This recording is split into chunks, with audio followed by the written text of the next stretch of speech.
ભગવાનના પરમ ભક્ત એવા અમરીશ રાજાએ ભગવાનનું ભાવ અને પ્રેમથી એકાદશીનું વ્રત કરેલું છે અને દુર્વાસા મુનિને જે છે એ ભગવાનના ચક્રથી બચાવ્યા છે.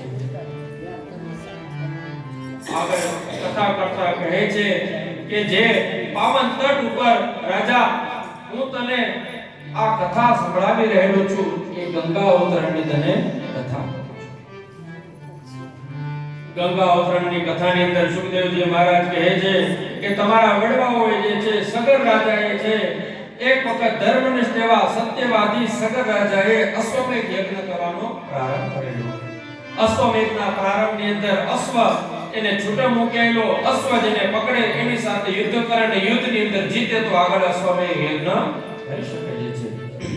ઇન્દ્ર વિચાર કરે જો અશ્વમેઘ યુદ્ધ પરિપૂર્ણ થઈ જશે તો તેને રાજગાદી મળી જશે. માટે અશ્વ એટલે કે ઘોડો ચડતો મૂકેલો છે અને ઇન્દ્રએ જે છે એ ઘોડો તેને ત્યાંથી લઈ લીધેલો જે છે અને એ ઘોડો જે છે એ કપિલ મુનિના આશ્રમની અંદર જે છે એને મૂકી અને ઇન્દ્ર ત્યાંથી ચાલ્યા જાય છે. રાજા જે છે સગર રાજા જે છે તેના 60,000 પુત્રોને ઘોડો ગોતવા માટે મોકલે છે. એના આપણને વિચાર આવે કે સગર રાજાને 60,000 પુત્ર હતા. આટલા બધા 60,000 પુત્ર.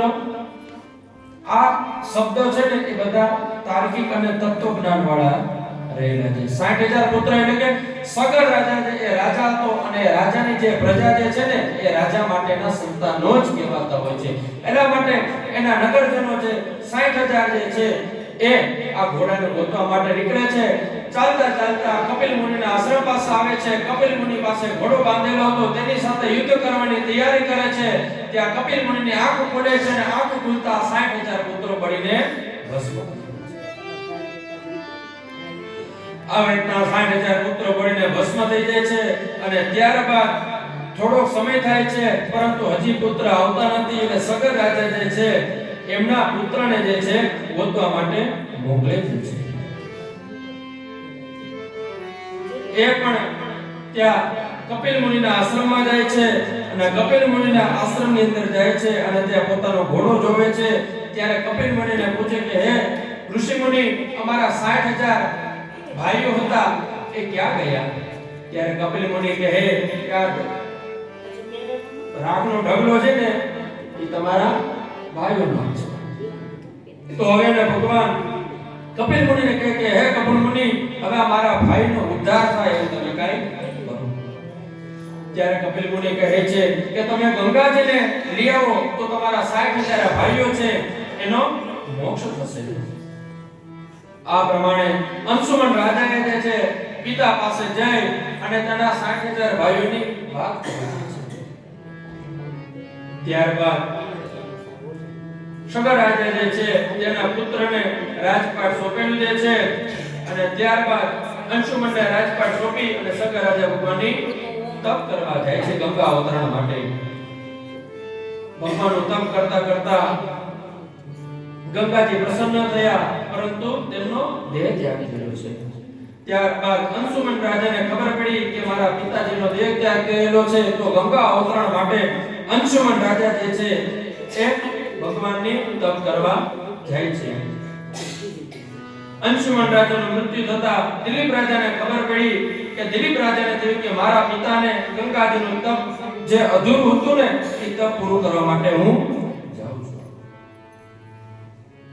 આવી રીતના ગંગાને મેળવવાના તપ કરવા માટે પિતૃનો સંકલ્પ પૂરો કરવા માટે ભગીરથ રાજાને રાજગાદી સોંપી અને દિલીપ રાજા પણ ભગવાનની ગંગાજીને પ્રાપ્ત કરવા માટે તપ કરવા લાગેલા છે સમય પસાર થતા કપિલ દિલીપ રાજા પણ આવતા નથી ત્યારે ભગીરથ રાજા જે છે એ ભગવાનનું તપ કરવા માટે જાય છે ભગીરથ રાજા છે ભગવાનની તપશ્ચર્યા કરે છે અને તપશ્ચર્યા કરતા ગંગા માતા પ્રસન્ન થાય છે ગંગા માતા પ્રસન્ન થઈને કહે છે કે હે રાજા તારે મને પૃથ્વી ઉપર લેવી હોય ને પણ મારો પ્રવાહ એટલો જે છે કે આ પૃથ્વી જે ઉપર પડતા પૃથ્વી જે છે જમીનની અંદર જતી રહેશે માટે તું મહાદેવની પ્રાર્થના કર મહાદેવ પ્રસન્ન થશે તો એની ઉપર હું આવીશ અને તારા પિતરોને મોક્ષ અપાવીશ આવી રીતના ભગીરથ રાજા જે છે એ મહાદેવની સ્તુતિ કરે છે ભગવાનની પૂજન અર્ચન કરે છે અને ભગવાનનું તપ કરવા લાગે છે મહાદેવ પ્રસન્ન થાય છે મહાદેવ કહે છે કે શું જોઈએ છે ત્યારે ભગીરથ રાજા કહે છે કે અમારા પૂર્વજો વંશો જે છે એને ગંગાની મોક્ષની પ્રાપ્તિ કરવા માટે આ ગંગાને અવતરણ કરાવવાની છે પણ ગંગાજીનો આટલો પ્રવાહ જે છે કે આ પૃથ્વી થમી શકશે નહીં માટે તમારી જટાની અંદર એને ધારણ કરો જેથી કરીને અમારા વંશો જે છે એને મોક્ષની ગતિ પ્રાપ્ત થાય આવી રીતના ત્રીજી પેઢીએ ભગીરથ રાજાને ગંગાજી મળેલા છે ગંગા મૈયા જે છે એનો પ્રવાહ જે છે એ શિવજીની જટા ઉપર ધાર કરે છે એ વિચાર કરે છે કે હું એટલો પ્રવાહ વરસાવીશ કે મહાદેવની જટા પણ મને જીવી શકશે નહીં મહાદેવ વિચારી ગયા કે ગંગાજીનું અભિમાન આવી ગયેલું છે ને અભિમાન મારે એનું તોડવું પડશે એટલે મહાદેવ છે જેવી ગંગાનો પ્રવાહ ચાલુ થાય છે ગંગાનો પ્રવાહ પૂર્ણ થતા મહાદેવે જટા વાળી લીધેલી છે અને જટાને બાંધી દીધેલી છે જટા બાંધી દીધેલી અંદર ગંગાજી જે છે એ સંકોચાવા લાગેલા છે સંકોચાવા લાગેલા ગંગાજી છે મહાદેવને પ્રાર્થના કરી કે હે મહાદેવ મારી ભૂલ થઈ છે મારો અભિમાન તમે તોડેલું છે અને મારા અભિમાન તોડ્યો અને મને હવે બહાર નીકળવાની માટેની આજ્ઞા આપો મહાદેવ જે છે ગંગાજીનો અભિમાન ભગવાન કોઈનું અભિમાન લેવા દેતા જે અભિમાન કરે ને એટલે ભગવાન તેનું અભિમાન આ પ્રમાણે ગંગાજીને બહાર નીકળવા માટે મહાદેવ એક જટામાંથી એક લટ છોડેલી છે અને લટમાંથી જે છે ગંગાજી લઈ રહેલા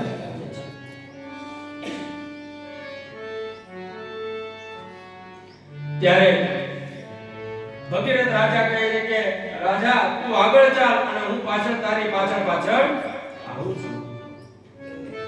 આ પ્રમાણે આગળ ભગીરથ રાજા જે છે અને પાછળ ગંગાજી જે છે ચાલવા લાગ્યા છે. આગળ જતા રસ્તામાં જગુ મુનિ જે છે જનુ મુનિ જે છે એ પોતાનું તપ કરી રહેલા હતા અને તપ કરતા હતા ત્યારે ભગીરથ રાજા કહે કે હે ઋષિ મુનિ તમે ઊભા થઈ જાઓ, ગંગાજી આવે છે, ગંગાનો પ્રવાહ જે છે એમાં તમે વહી જશો. જનુ મુનિ કહે છે કાઈ વાંધો નહીં, કારણ કે મેં આસન સિદ્ધિ કરેલી છે, આસન સિદ્ધિ કરેલી છે, હું અહીંથી ઊભો થાઈશ નહીં, તારી ભલે ગંગા મને લઈ જાતી.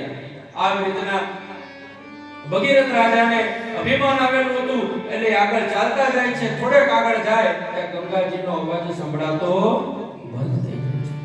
પાછું વળીને જોવે છે તો ગંગાજી કે દેખાતા નથી.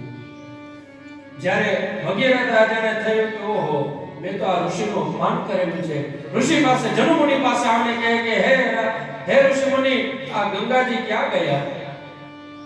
તો જનુ મુનિ કહે છે કે આ ગંગાજી હતા, મને તો બહુ તરસ લાગ્યું એટલે મને એમ થયું કે પાણીનું હું બિંદુ પી લો, અને પાણીનું બિંદુ પીધું એમાં ત્યારે ગંગાજી પી ગઈ, મને ખબર નહીં. આવી રીતના જનુ મુનિએ ભગીરથ રાજાનું મનમાં જે હતી એ બધી પરાકાષ્ઠા ત્યાં અભિમાન જે હતું ને અભિમાન એને ત્યાં તોડી દીધેલું છે. ફરી વખત ભગીરથ રાજા છે જનુ મુનિને પ્રાર્થના કરે કે હે અમારા વંશોને મોક્ષ અપાવવા માટે, પિતૃ તૃપ્તિ માટે આ ગંગાજીને મેં મારી ત્રણ પેઢીઓ ગંગાજીને પ્રાપ્ત કરવા માટે જતી રહેલી છે, આજે પ્રાપ્ત થયેલી છે તેને તમે ગ્રહણ કરી લીધેલું છે. માટે પ્રાર્થના કરે છે કે મને ગંગાજી ફરી વખત. જનુ મુનિ વિચાર કરે છે જો મુખમાંથી ગંગાજી પાછી આપીશ તો એ અપવિત્ર થઈ જશે. માટે જનુ મુનિએ છે એની જાંઘ છેડે છે અને જાંઘ ચીરી અને એમાંથી ગંગાજીનો પ્રવાહ નીકળે છે અને એ ગંગાજીનો પ્રવાહ વહેતો વહેતો કપિલ મુનિના આશ્રમ પાસે આવે છે અને જ્યાં રાખોનો ઢગલો હતો ને ત્યાં રાખોના ઢગલાની ઉપર ગંગાજીનું જળ વહેતા એ 60,000 પુત્રોનો ભગવાને ગંગાજીએ મોક્ષ કરાવ્યો છે. એટલી આ પવિત્ર એવી ગંગા માતા રહેલી છે જેની અંદર નામ લેવાથી પણ પાપોનો નાશ થાય છે. આ પ્રમાણે ગંગાજીની સ્તુતિ કરેલી છે અને ગંગાજીએ આજે ભગીરથ રાજા હતા એના વંશજોને મોક્ષ આપેલો છે. એટલા માટે આ ગંગાનું નામ ભાગીરથી ગંગા પડેલી છે.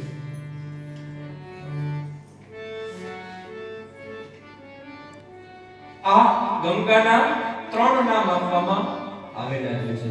સૌપ્રથમ પહેલા ભગવાન શિવજીની જટામાંથી નીકળેલા હતા એટલે જટા શંકરી એવું નામ પડેલું હતું ગંગાનું. બીજું નામ પડ્યું જનુ મુનિના જાંઘમાંથી નીકળેલા હતા એટલે ગંગાજીનું બીજું નામ પડ્યું જાનકી ગંગા. અને ત્રીજું જે છે આ ગંગાજી છે ભગવાન વિષ્ણુના પગમાંથી નીકળેલા હતા એટલે ત્રીજું નામ પડ્યું વિષ્ણુ ચરણ ગંગા. વિષ્ણુ પાદાંગ સંબોધે ગંગે ત્રિપદગામિની ધર્મદ્રવિત્તિ વિખ્યાતે પાપમે હરે જાનવી. આ પ્રમાણે ભગવાને ગંગા અવતરની આપણે કથા કહી શકીએ. ત્યારબાદ હવે આપણે જેની રાહ જોઈએ જે છે એવા ભગવાનના બીજા અવતારની કથા પ્રારંભ થાય છે. રામ જન્મની કથાની શરૂઆત કરતા પહેલા સુખદેવજી મહારાજ પરીક્ષિત મહારાજને કહે છે કે હે રાજા હું તને રામ રાજ્યની વાતચીત કરું તે પહેલા તમને એના વડવાઓ વિશેની થોડી ઘણી માહિતી આપું. આ પ્રમાણે બ્રહ્માદિમાંથી મરીચ થયા, એના કશ્યપ થયા, એના વિવસ્વાન થયા, એના અનુરણ્ય થયા, એના પૃથુ થયા, પૃથુના પ્રજસ્નેથી થયેલા, એના અંશુમાન થયેલા, અંશુમાનના દિલીપ થયેલા અને દિલીપના ભગીરથ થયેલા, ભગીરથના કુરુત્સત થયા, એના રઘુ થયા અને ત્યારથી આ રઘુકુળ નામ પડ્યું છે. ત્યાંથી રઘુવંશનો પ્રારંભ થયેલો છે. રઘુવંશની કથા કરવા લાગેલા છે અને રઘુવંશની કથાની અંદર ભગવાને આગળની કથા રામ જન્મની કીધેલી છે. રઘુવંશની અંદર રાજા દશરથ થયેલા અને દશરથની ઘરે 3 પત્નીઓ હતી. આ ત્રણેય દેવીઓ જે છે રાજા સાથે ખૂબ આનંદ પ્રમાદથી હળી મળીને રાજા દશરથને બધું જ સુખ હતું, પરંતુ એમની ઘરે સંતતિ ન હતી. આટલી બધી ઉંમર હોવા છતાં પણ હવે સંતતિ નથી, એટલા માટે દશરથ રાજા ચિંતિત બનેલા છે.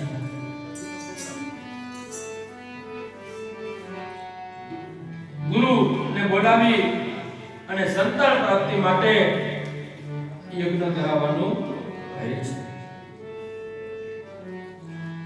આ પ્રમાણે રાજા દશરથ ગુરુજીને કહે છે કે અમારી ઘરે સંતતિ નથી, તો સંતતિ થાય તો જ અમારો આ વંશ જે છે રઘુવંશ જે છે તે આગળ ચાલી શકશે.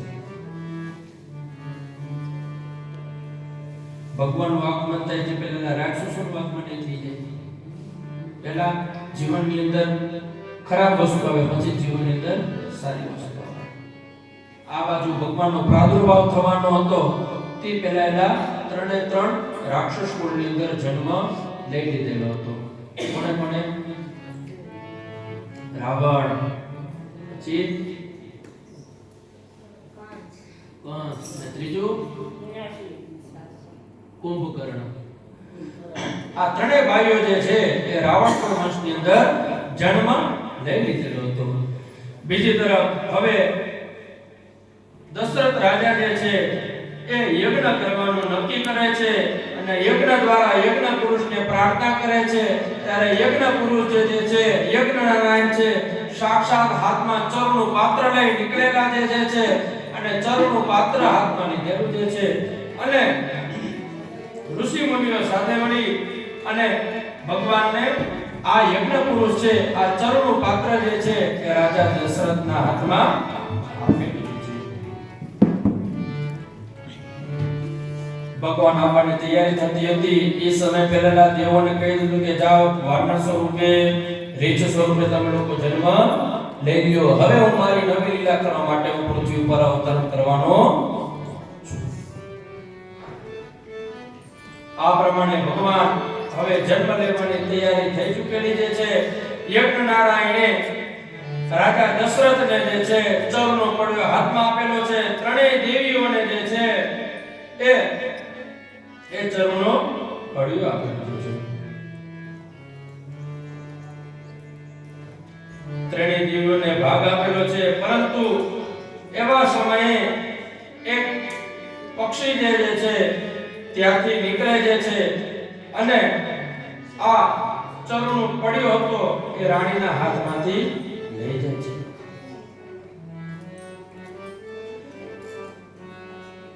આ પ્રમાણે એ ચરનો પડ્યો જે છે એ માતા અંજની હતા ત્યાં આવી જાય છે અને ચરનો પ્રથમ પડ્યો જે છે પાત્ર જે છે એ એમને આપે છે.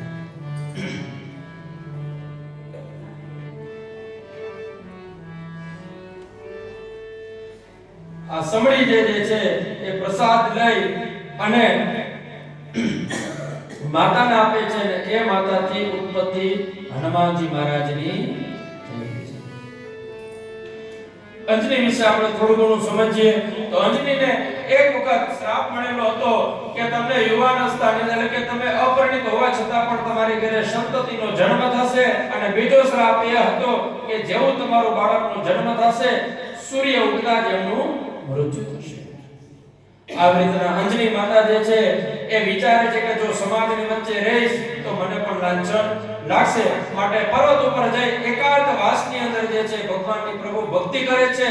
એવા સમયે સમળી જે છે આ ચરણનો પડ્યો લઈ પાત્ર લઈ તે આવી જાય છે અને અંજની માતા જે છે એનું ગ્રહણ કરે છે અને અંજની માતા ગ્રહણ કરે છે અને ગ્રહણ કરતા જ તેમની ઘરે સંતતિની પ્રાપ્તિ થાય છે અને સંતાન જે છે હનુમાનજી મહારાજ સ્વરૂપે પ્રગટ થાય છે. બોલો હનુમાનજી મહારાજ કી જય. આ પ્રમાણે સૌપ્રથમ પહેલા પરમ ભક્ત ભગવાનના એવા હનુમાનજી મહારાજનો આગળ જ્યારે કઈ સુમિત્રા અને ત્રણેય દેવીઓ જે છે એ હવે પ્રસાદ આરોગ્ય જે છે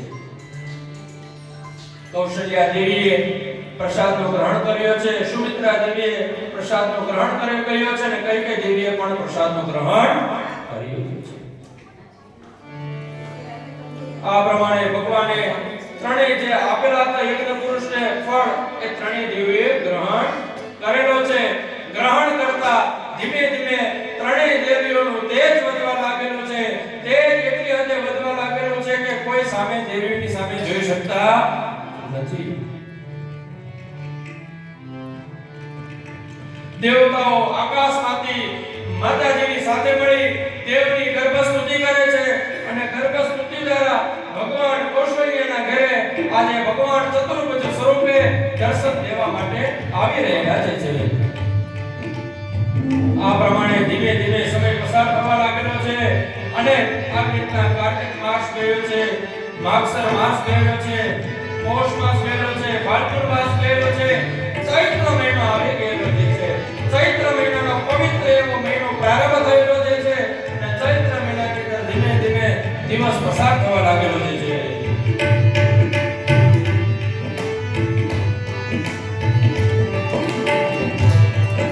ચોપાઈ દ્વારા જે છે એ ભગવાનની સ્તુતિ થાય છે.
રાજા દશરથે ખૂબ જ આનંદ કરેલો છે.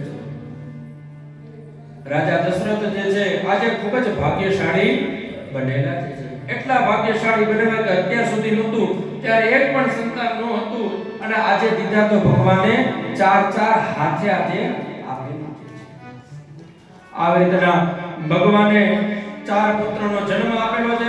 ચાર પુત્રની ધીમે ધીમે જે છે હવે આગળ ભગવાને કથા કરેલી છે. રામાયણની અંદર આને વિસ્તૃત કથાની અંદર વર્ણન કરેલું છે, પણ આપણે મહાભારતની અંદર આની અંદર સંક્ષિપ્તની અંદર એટલે કે 4 અધ્યાયની અંદર જેને વર્ણન કરેલું છે. ત્યારબાદ ભગવાન રામ, લક્ષ્મણ, ભરત અને શત્રુઘ્ન ચારે જે છે વિદ્યા અભ્યાસ માટે શાંતિપૂર્ણ ભગવાનના અભ્યાસ માટે વશિષ્ઠ ઋષિને ત્યાં અભ્યાસ કરવા માટે જાય છે. ચાર બાળકો જે છે એ વિદ્યા અભ્યાસની અંદર નિપુણ બને છે અને જ્યારે ઘરે આવે છે ત્યારે પિતાને કહે છે કે હે પિતાજી, હવે અમે તમારા આશીર્વાદથી દરેક વિદ્યા અમે શીખીને આવેલા છે. આવી રીતના ભગવાને તેના જન્મની લીલા આગળ વધારેલી દે છે. વશિષ્ઠ ઋષિએ એક વખત કીધેલું કે અમે જ્યારે યજ્ઞ કરીએ છીએ ને ત્યારે યજ્ઞની અંદર રાક્ષસો આવે છે ને રાક્ષસો જે છે ને એ અમારા યજ્ઞનો વિધ્વંસ કરે છે. માટે હે રાજા દશરથ, તમારા બંને પુત્રોને અમારી સાથે મોકલો. રાજા દશરથ કહે છે કે હે ગુરુમન, તમારે જોતા હોય તો મને લઈ જાઓ, મારી સેનાને લઈ જાઓ, પણ મારા પ્રાણ પ્યારા મારા રામને તમે ના લઈ જાઓ. આવી રીતના ના કહે છે કે ના, મારે તમારા પુત્રોને લઈ જવા છે. ત્યારે રાજા દશરથ ભારે હૈયે રામ અને લક્ષ્મણને બંનેને મોકલેલા છે. રામ અને લક્ષ્મણ બંને જાય છે. રામ લક્ષ્મણ ગુરુજી સાથે મળી અને જે રાક્ષસો હતા એ રાક્ષસોનો નાશ કરે છે. ત્યારબાદ રાજા જનકને ઘરે પુત્રી સીતાનો જન્મ થયેલો તો એ સીતાજી જે છે એ ધરતી માતાના સાક્ષાત દીકરી હતા. એ ધરતીમાંથી ઉત્પન્ન થયેલા હતા. એવા સીતા માતાજી જે છે એ રાજાને ત્યાં જન્મ લીધેલો છે. જનક રાજાને ઘરે સ્વયંવર રાખેલો હતો અને વશિષ્ઠ ઋષિ જે છે રામ અને લક્ષ્મણને લઈ અને ત્યાં સ્વયંવરની અંદર જાય છે. સ્વયંવરની અંદર જાય છે અને સ્વયંવરમાં જતા દરેક રાજાઓ જે છે એ બાણ, જે વ્યક્તિ બાણ ઉપાડશે એને મારી દીકરી પરણશે. આવી રીતના મારા પ્રતિવાળા કે રાજાઓ આવેલા લાગેલા છે. એવા સમયે રાવણ પણ ત્યાંથી પસાર થતો હતો. રાવણ જોવે છે કાંઈ થાય છે એના માટે ત્યાં જાય છે. એવા સમયે સીતાનો સ્વયંવર હતો. બાણ ઉપાડવાનો પ્રયત્ન કરે છે પણ બાણ ઉપડતું નથી. બીજી તરફ રામ અને લક્ષ્મણ બેઠા હતા. એવા સમયે જનક રાજા કહે છે કે શું આ પૃથ્વી પર હવે ક્ષત્રિયો રહ્યા નથી કે આ એક બાણ ઉપાડી શકતા નથી? ત્યારે લક્ષ્મણજી ક્રોધિત થાય છે અને કહે છે કે હે રાજા, બોલવામાં ધ્યાન રાખજે. આજે રઘુકુળ વંશના જે બંને પુત્રો બેઠેલા છે આ તો મારા ગુરુ અને મોટા ભાઈની આગળ નથી. બાકી આ તમારું બાણ જે છે ને એને આંગળીના ટેરવાની અંદર ફેરવીને તમે કયો અહીંયા હું ઘા કરી દઉં. આવી રીતના ત્યારબાદ રામ ભગવાન જે છે બાણ હાથમાં લે છે અને બાણ હાથમાં લઈ અને ધનુષ જે છે એની પ્રત્યેચાને બાંધે છે અને પ્રત્યેચા બાંધવા જાય છે. એવા સમયે જે છે એ બાણ છૂટી જાય છે. ત્યારબાદ સીતાજી જે છે એ રામ ભગવાનને વરમાળા પહેરાવરાવે છે અને વરમાળા પહેરાવરાવી અને રામ સીતાને લગ્ન નક્કી થાય છે. ત્યારબાદ રાજા જનકને બીજી 3 દીકરીઓ હતી. એ રાજા દશરથના બીજા 3 દીકરાઓ સાથે લગ્ન કરાવરાવે છે. અને એવા સમયે લોકો ભેગા મળી અને રાજા રામના લગ્નમાં જવા માટેની તૈયારી કરે છે. રામ સીતાના લગ્ન થાય છે. ભરત શત્રુઘ્ન ચારે 4 ભાઈઓના લગ્ન થાય છે. આજે અયોધ્યામાંથી જાગેલી જાણ છે એ રાજા જનકને ત્યાં જાય છે. આવી રીતના ચારેય ભાઈઓના લગ્ન થાય છે. લગ્ન થયા બાદ ભગવાન આગળની કથા કહી સંભળાવે છે કે ત્યારબાદ રાજા દશરથ એક દિવસ તેના રાજમહેલની અંદર ઊભા હતા. એવા સમય અરીસાની સામે દ્રષ્ટિ કરે છે અને દ્રષ્ટિમાં કરતા તેના માથાનો એક વાળ સફેદ જુએ છે. એટલે રાજા દશરથ વિચાર કરે છે કે હવે મારે આ રાજગાદી જે છે મારા પુત્રને સોંપી દેવી જોઈએ, કારણ કે હવે મારે ભગવાનનું નામ લેવું જોઈએ. આવી રીતના રાજા દશરથ જે છે એ જાહેર સભાની અંદર કહે છે કે આવનારા દિવસોની અંદર હવે તમારા રાજા જે છે એ નગરની અંદર વાત ફેલાવા લાગેલી છે. વાત ફેલાવા લાગી અને દરેક ભક્તજનોની અંદર જે છે એટલી આગળ થઈ ગઈ કે એ થશે રામજી રાજાને હમારી મહારાણી સિતારે થશે.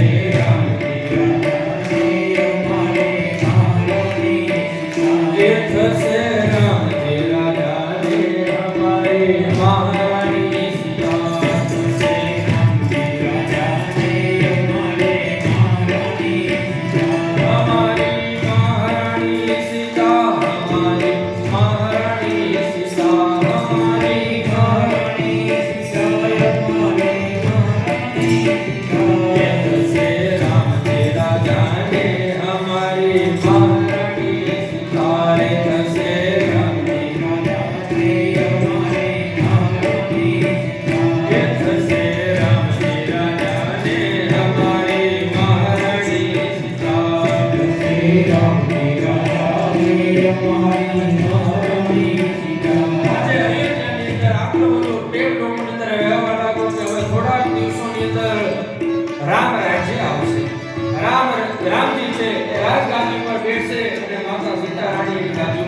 પરંતુ સમય ચક્ર જે છે ફરી જાય છે, સમય પસાર થાય છે, પરંતુ રાજ્ય અભિષેકના આગલે દિવસે એવી વાત થવા લાગેલી કે હવે રામ છે એ 14 વર્ષના વનવાસ ઉપર જશે અને ભરતજી જે છે એ રાજગાદી સંભાળશે. રામચંદ્ર ભગવાને જે છે હસતા મોઢે જે છે માતા પિતાની આજ્ઞાનું પાલન કરેલું જે છે અને માતા પિતાની આજ્ઞાનું પાલન કરી અને 14 વર્ષનો વનવાસ કરે છે. 14 વર્ષના વનવાસમાં સાથે સાથે સીતાજીનું હરણ થાય છે, સીતાજીનું હરણ થાય છે અને રાવણ જે છે સીતાજીને લઈ જાય છે. સીતાજીને લઈ જાય છે. સીતાજીને લઈ ગયા બાદ રામ જે છે સેતુબંધ બાંધે છે ને સેતુબંધ બાંધી રાવણ સાથે યુદ્ધ કરે છે, રાવણનો નાશ કરે છે અને સીતાજીને ફરી વખત અયોધ્યાની અંદર લઈ આવેલા છે. ત્યારબાદ ફરી વખત ભરતજી જે છે એ રામ ભગવાનને રાજગાદી સોંપે છે અને પ્રભુની સેવા કરવા લાગેલા છે અને અહીંયા ભગવાન જે છે સૂર્યવંશની કથાને હવે પરીક્ષિત મહારાજને રાજા સુખદેવજી મહારાજ કહેવા લાગેલા છે કે હવે હું તમને આગળ ચંદ્રવંશની કથા કહું છું. ચંદ્રવંશની કથાની અંદર ભગવાનના જે લીલાઓ અનેક ગણી રહેલી છે એ લીલાની અંદર ભગવાન નારાયણ જે છે એ બાળ લીલા કરવા આવવાના છે. અત્યાર સુધી તમને મર્યાદા પુરુષોત્તમ એવા રામની કથા કરેલી હતી, પરંતુ હવે પૂર્ણ પુરુષોત્તમ જે છે જેની અંદર એક એક ગુણ સમાયેલો રહેલો જે છે બરોબર એવા ભગવાન હું તમને પૂર્ણ પુરુષોત્તમની કથા કરું છું.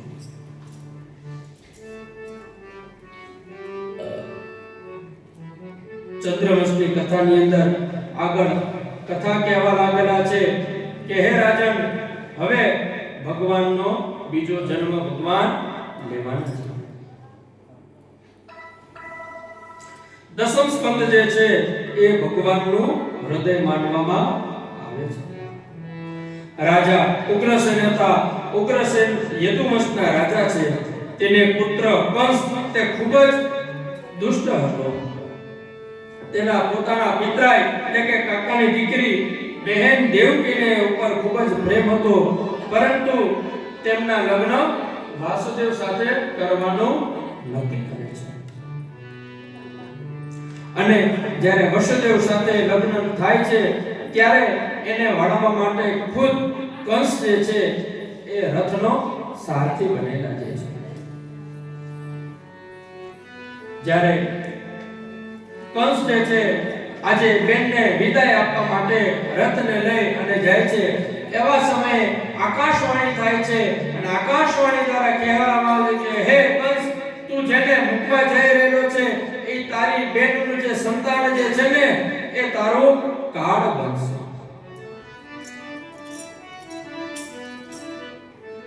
આ આઠમું સંતાન જે છે એ તારો કાળ બનશે. આવી રીતના આકાશવાણી સાંભળે છે અને દુષ્ટ બુદ્ધિવાળો એવો કંસ જે છે બહેનને જે છે એ રથમાંથી ધક્કો મારી જમીન ઉપર પાડી દે છે અને એને મારવા જાય છે. એવા સમયે વસુદેવજી કહેવા લાગેલા છે કે હે કંસ, આ તારી બેન જે છે એને તું શા માટે મારે છે? આને તારું શું બગાડ્યું જે છે? ત્યારે કે આનો જન્મારો પુત્ર છે એ મારો કાળ થવાનું જે છે. ત્યારે કહે છે કે આનો આઠમું સંતાન છે તારું કાળ થવાનું જે છે, તો અત્યારે તમને રહેવા દે. આવી રીતના સમજાવે છે અને કંસ જે છે માની જાય છે. આ તરફ બંને જણા જે છે ને બંદીવાન બનાવેલા જે છે, કારાગૃહની અંદર બંનેને પૂરી દીધેલા જે છે અને ધીમે ધીમે સમય પસાર થવા લાગેલો છે. સમય પસાર થતા પ્રથમ પુત્રનો જન્મ થાય છે અને પ્રથમ પુત્ર જન્મે જે છે એટલે કંસને કહે છે કે જો આ મારી ઘરે આજે પુત્રનો જન્મ થયેલો છે, આને હવે તું આને તારે જે કરવું હોય કર. કંસ પણ થોડો ઘણો સારો હતો કે ના ના મારે નથી મારવો, કારણ કે બેટનું 8મું સંતાન જે છે ને એ મારો કાળ થવાનો છે, આ તો પહેલું સંતાન છે, તેને મારીને હું શું કરીશ? ત્યારે આવી રીતના કઈ છોડી મૂકે છે અને વસુદેવ અને દેવકીજી જે છે આ જોઈને ખૂબ જ આનંદિત થાય છે. આ દ્રશ્ય જે આનંદિત થાય છે, નારદજી વિચાર કરે છે કે જો આ ભાઈનો પાપનો ઘોડો એમ નહીં ભરાય તો ભગવાન અવતાર ધારણ કરશે નહીં, માટે ગમે એમ રીતે આનો પાપનો ઘડો ભરાવો જોઈએ. નારદજી નારાયણ નારાયણ કરતા કરતા કંસ પાસે આવે છે અને કંસને કહે છે કે તે દેવકી વસુદેવના સંતાનને માર્યો નહીં? તો કંસ કહે ના ના, એમાં મારવાની શું જરૂર છે, એનો 8મું સંતાન છે, મારો કાળ બનવાનો છે ને આ તો જે પહેલા સંતાને જન્મ લીધેલો છે, તો મારે એને મારવો શું કામ જોઈએ? ત્યારે નારદજી કહે કે આ લે ગુલાબની પાકડી, આલા ગુલાબ રાખ, આમાંથી કઈ પહેલી પાકડી ને કઈ છેલ્લી પાકડી તો મને કહે. કંસ પણ વિચાર કરવા લાગ્યો કે આ વાત સાચી જે છે. પાછા નારદજી વિચાર કરવા લાગેલા કે જો હું આને કહીશ તો આનો પાપનો ભાગીદાર હું પણ, કારણ કે કંસને કહે છે કે કંસ, આ દેવની વાણી જે છે એ બહુ ઊંચવણ વાળી હોય છે, એટલે સમજી વિચારને તારા આગળ વધુ. આ તો મારું ધ્યાન ખેંચવાનું હતું એટલે મેં તને ધ્યાન ખેંચી દીધું, બાકી તને જે યોગ્ય લાગે એ તું કર. આલા ગુલાબની પાકડી તોડતો જાને જોતો જા. કંસ પણ હવે વિચાર કરવાનો કે હા નારદજીની વાતે સાચી જે છે. 8મું સંતાન કીધું એ ક્યું, પહેલેથી ગણવાનું કે છેલ્લેથી ગણવાનું? આવી રીતના વિચાર કર્યો છે. એને તું કે લાવો આ 8મું એમ કરીને જાય છે કારાગૃહની અંદર. દેવકીની પાસે જે બાળક હતું એ બાળક લઈ તેવલમાં ભસાડી અને એમને મારી નાખી દે છે. આવી રીતના ભગવાને પેલા પાપના ઘડાની અંદર થોડું પાણી પધરાવી દીધું. એટલે કે કંસનો પહેલો જે પાપ હતું એ ભગવાને પ્રારંભ કરાવવાનું ચાલુ કરાવી દીધું. પહેલા સંતાનનો નાશ કરેલો, જેનાથી દેવકી અને વસુદેવ ખૂબ જ આનંદ થયેલા હતા, હવે બંને રુદન કરવા લાગેલા છે. આવી રીતના સમય પસાર થતા થતા ભગવાનને બીજો જન્મ, એટલે કે ભગવાને બીજા અંશાવતાર તરીકે જન્મ લીધેલો છે. બીજા બાળકનો જન્મ થયેલો છે. બીજા બાળકનો જન્મ થતા કંસને ખબર પડી, બીજું બાળક આવી એને પણ મારી નાખે. ત્રીજું બાળક આવ્યું, ત્રીજું બાળકને પણ મારી નાખે છે. આવી રીતના ચોથું બાળક આવ્યું, ચોથું બાળકને પણ મારી નાખે છે. જેમ જેમ બાળકનો જન્મ થતો જાય એવી રીતના કંસનો પણ પાપનો ઘડો ભરાતો જાય ને એની પણ ચિંતા વધવા લાગેલી છે. હવે રાત્રે નિદ્રા પણ એને આવતી.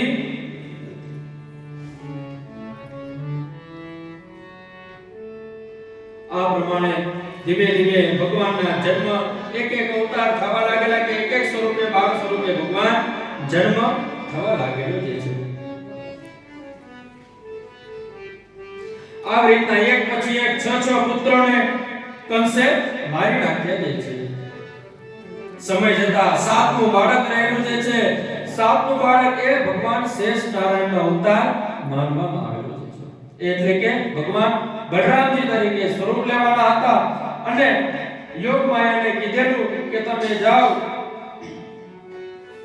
આ રોહિણીના ગર્ભની અંદર જઈ ગોકુળમાં જઈ નંદના પત્ની એટલે કે રોહિણી અને રોહિણીના ગર્ભની અંદર છે તમે બાળકને ત્યાં રાખી દો. આવી રીતના દેવકીના ગર્ભમાંથી સંકર્ષણ કરી અને રોહિણીના ગર્ભની અંદર ભગવાનને તેના 7મા અવતારને ત્યાં પધરાવે છે. 7મો જન્મ થતો નથી એટલા માટે આ 7મું બાળક તેને મારતા નથી. 8મો જન્મને તૈયાર થઈ ગયેલી છે. જેવી ખબર પડી કે હવે દેવકીને 8મું બાળક જન્મ લેવાનું છે. 8મું બાળક જન્મ લેવાનું જે છે એવો સમયની ખબર પડતા રાત્રે ચોકીદારો પણ વધારી દીધેલા છે.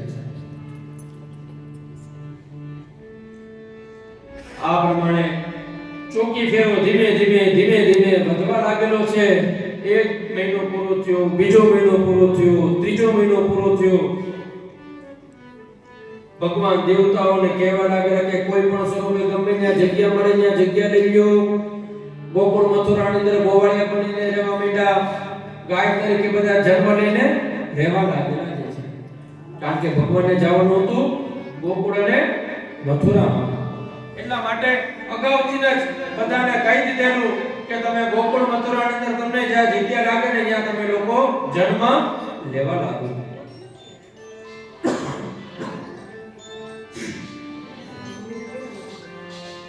હવે કંસને તેનો કાળ નજીક દેખાવા લાગ્યો છે. સમય જતા ધીમે ધીમે દિવસો પસાર થવા લાગેલો છે. જેમ જેમ દિવસ નજીક આવતા ગયા એમ કંસની જે દિવસ રાતની નિંદર પણ ઉડવા લાગી છે. પૃથ્વીએ ગાયનું સ્વરૂપ ધારણ કરીને ભગવાન નારાયણ પાસે જઈ દેવતાને સાથે લઈને ગયેલા છે અને બે હાથ જોડીને વિનંતી કરી કે આ પૃથ્વી ઉપર પાપાચાર અને દુરાચાર વધી ગયો છે. ભગવાન હવે તમે અવતાર ધારણ કરો. એટલે ભગવાન કે હવે કઈ જાજી વાર છે ને હમણાં થોડીક વારમાં જ હું આવવાનું છે.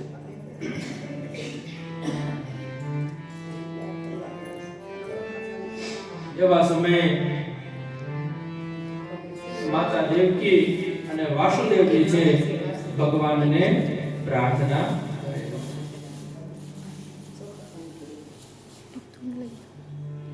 કરે છે અને ભગવાનનું સ્મરણ કરે છે. ભગવાનની સ્તુતિ કરે છે અને ભગવાનના પ્રાદુર્ભાવ થવાની ધીમે ધીમે છે એ રાહ જોઈ છે.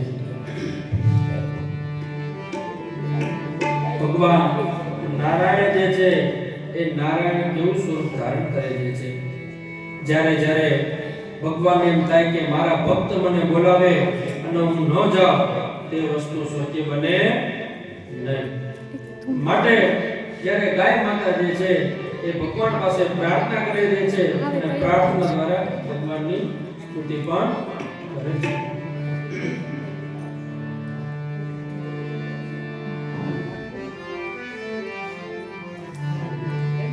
पायो जीवने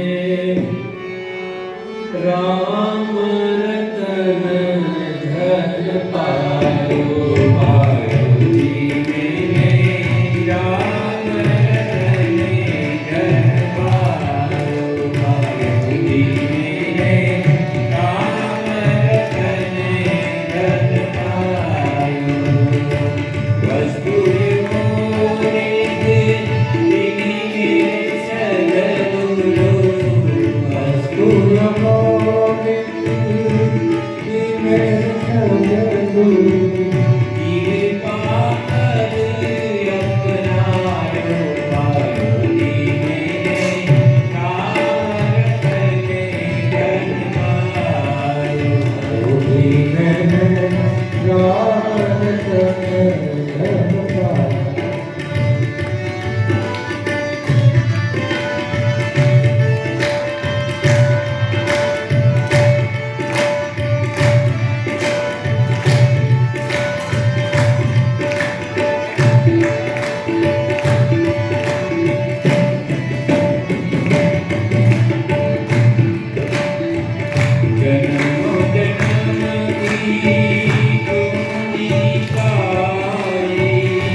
જે છે એની પાસે જાય છે અને કહે કે હે ભગવાન, આ વખતે જો તમારે જન્મ લેવો હોય ને તો મને તમારા દર્શન અવશ્ય કરાવજો. કારણ કે સૂર્યવંશમાં જ્યારે તમે જન્મ લીધેલો હતો ને ત્યારે તમે જન્મ બપોરના સમયે લીધેલો હતો અને ઈ તમારા જન્મની અંદર બધા લોકો એટલા મગ્ન થઈ ગયેલા હતા ને કે સૂર્યનારાયણ ભગવાન એની જગ્યાએથી આગળ વધ્યા જ નહોતા. આગળ વધે તો હું આવીને તમારા દર્શન કરી શકું ને. માટે ભગવાન, મારી એટલી પ્રાર્થના છે કે હવે તમારા દર્શનનો મને લાભ મળે. ત્યારે ભગવાન કહે છે કે અવશ્ય હવે પછી તમારા જન્મના દર્શન માત્ર ને માત્ર તમને એક ને જ મળશે. કારણ કે હું હવે ક્યારે આવીશ? મધ્યાહન રાત્રે આવીશ. એટલે મારે અને તમારા સિવાય કોઈ આ જગત જે છે દર્શનનો લાભ લઈ શકશે નહીં. માટે હું તમને વચન આપું છું કે મારો જન્મ જે છે એ રાત્રિના જ કાળની અંદર આ જન્મના સાક્ષી માત્ર એક ચંદ્ર અને બીજા યમુનાજી રહે.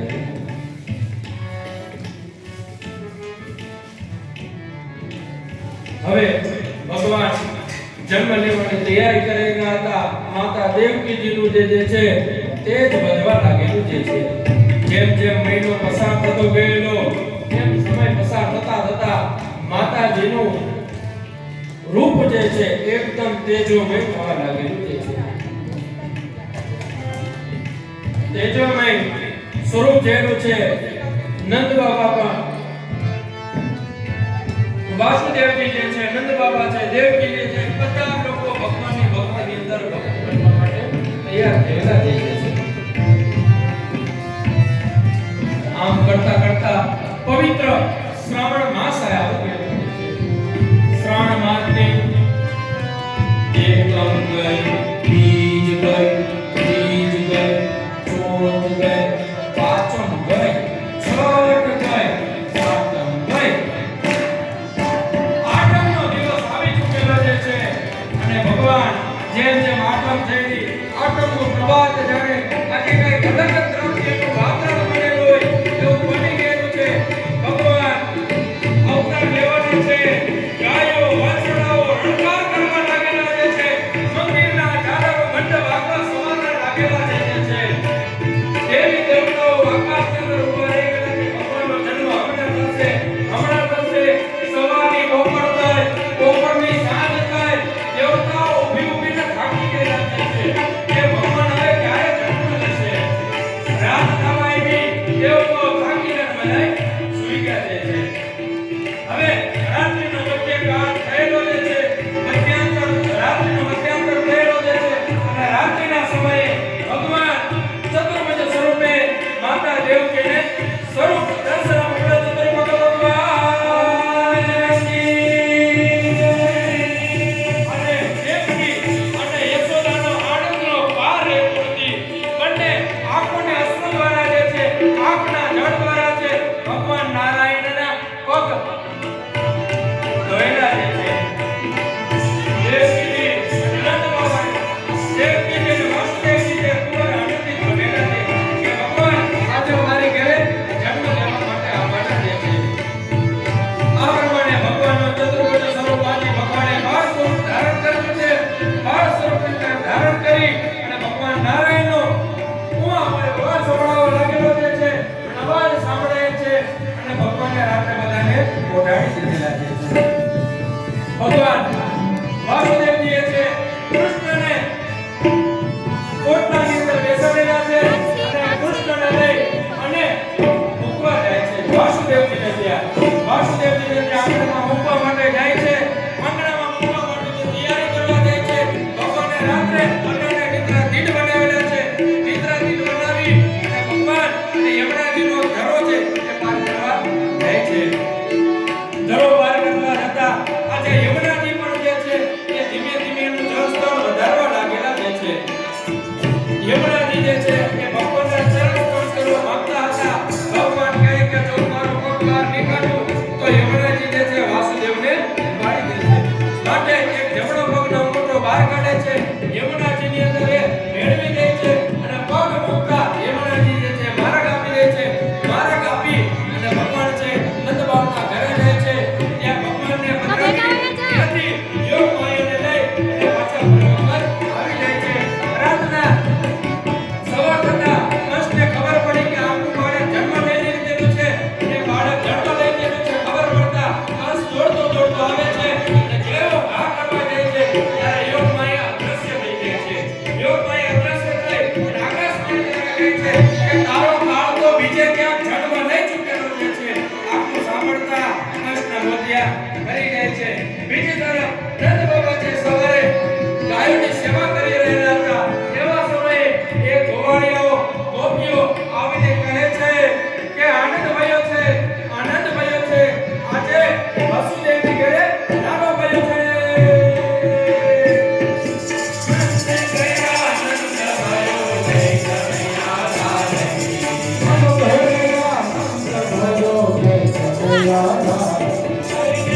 આવો તો માં ભણતા માંડ છે